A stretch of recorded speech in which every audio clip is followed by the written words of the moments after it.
Most people think dating fails because they're not attractive enough. Psychology says that's completely wrong. So, you feel like you're doing everything right. You're on the apps, you're putting yourself out there, but you're still ending up either single or in relationships that just feel off. What if the key to a better love life wasn't about changing who you are, but about understanding a few simple, powerful ideas about how our minds work when it comes to attraction? What if it's not about becoming someone else, but about becoming more of your true self? Today, we're going to explore the psychological shifts that can transform your dating experience, taking you from a place of frustration to one of confidence and real connection. Section 1. The core problem: why what you're doing isn't working. Let's be honest, modern dating can feel like a full-time job with no clear promotion path. You're trying to follow all the advice you see online. Be confident, but not arrogant. Be vulnerable, but not needy. Play it cool, but show you're interested. It's a maze of contradictory advice that leaves you feeling exhausted and, frankly, a little fake. You second-guess your texts, overanalyze every interaction, and at the end of it all, you're still left wondering, what am I doing wrong? Here's the thing: the problem isn't you. It's the approach. For years, we've been told that dating is a game to be won with the right tactics. But human connection isn't a game. It's a deeply psychological experience. Those rules and tactics often fail because they push you to perform, to act out a role you think someone wants. But real attraction isn't built on a perfect performance. It's built on authenticity and genuine understanding. And this is where a psychological perspective can make all the difference. Understanding psychology isn't about learning tricks to manipulate people. It's about understanding the core mechanics of human connection. It helps you become more self-aware, builds empathy, and gives you the tools for better communication. It's about switching from a set of external rules to an internal compass that guides you. Section 2. The shift from rules to principles. Think about the difference between a rule and a principle.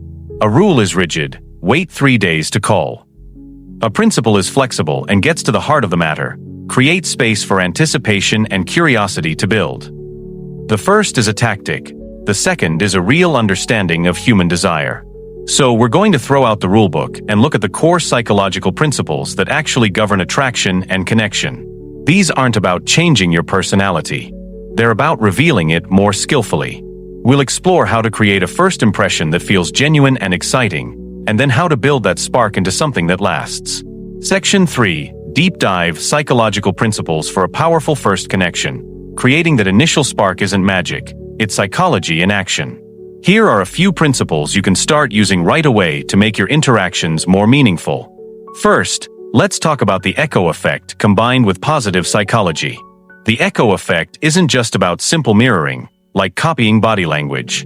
It's about listening to the underlying value or emotion in what someone is saying and reflecting it back to them. For instance, if your date says, "I've been working so hard to get this promotion, and it's been exhausting but rewarding," a generic response is, "Oh, that's cool."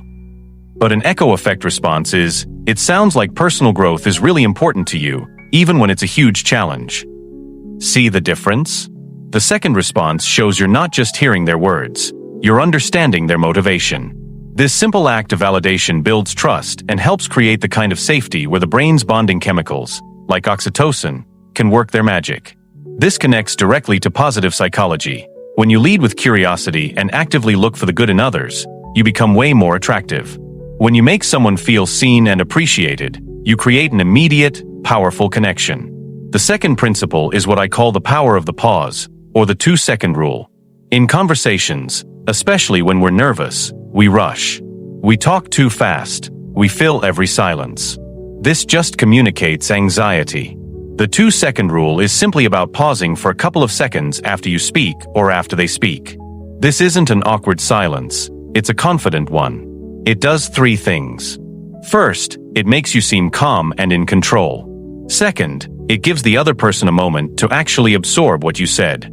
And third, it creates a little space that they will naturally want to fill, which encourages them to lean in and engage more. It's a subtle shift that can transform the entire dynamic of a conversation from frantic to grounded. The third principle is about sparking curiosity. The best connections aren't built on interviews where you just trade facts. They're built on shared discovery. You can encourage this with 2 simple techniques. This isn't an awkward silence. It's a confident one. It does 3 things. First, it makes you seem calm and in control. Second, it gives the other person a moment to actually absorb what you said. And third, it creates a little space that they will naturally want to fill, which encourages them to lean in and engage more. It's a subtle shift that can transform the entire dynamic of a conversation from frantic to grounded. The third principle is about sparking curiosity. The best connections aren't built on interviews where you just trade facts. They're built on shared discovery. You can encourage this with two simple techniques: the unfinished statement and the seed approach. An unfinished statement is when you start a thought but leave it open-ended.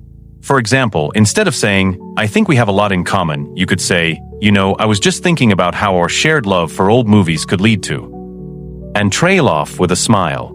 It piques their curiosity and invites them to co-create the rest of the thought with you. The seed approach is a bit more subtle. You're planting an idea so the other person feels like they discovered it. Instead of telling them what to think, you ask a question that guides them there. A question like, "Have you ever noticed how your entire face lights up when you talk about your travels?" Plants a seed of self-awareness that feels like their own insight. It's collaborative, not prescriptive. All right, if you're finding these ideas helpful, take a second to hit that subscribe button. We're always exploring the science of connection to help you build better relationships. And let me know in the comments which of these principles you're most excited to try. Section 4. Deep Dive Psychological Principles for a Lasting Connection. Getting a first date is one thing. Building that into a strong, lasting relationship is something else entirely.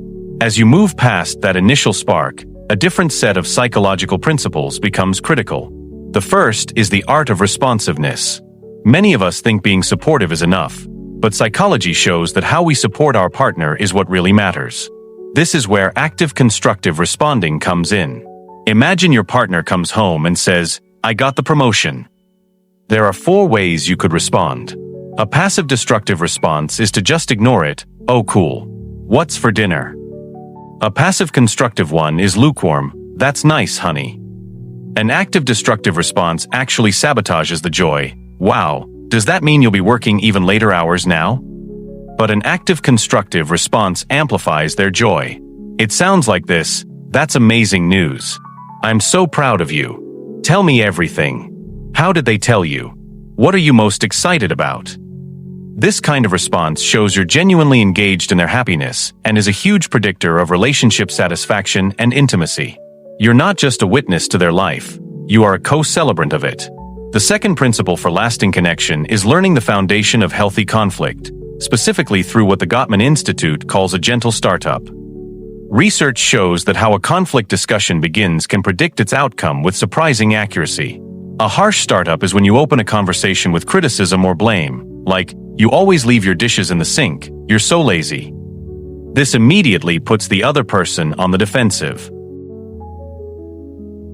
A gentle startup, however, focuses on your feelings about a specific, observable behavior.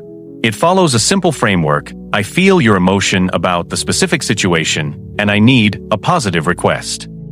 So the same complaint with a gentle startup would sound like this: "I feel overwhelmed when I see the dishes piled up in the sink. I would really appreciate it if we could work together to clean them up after dinner." This approach isn't about avoiding conflict. It's about engaging in it in a way that builds understanding instead of tearing it down. It communicates respect, even when you disagree.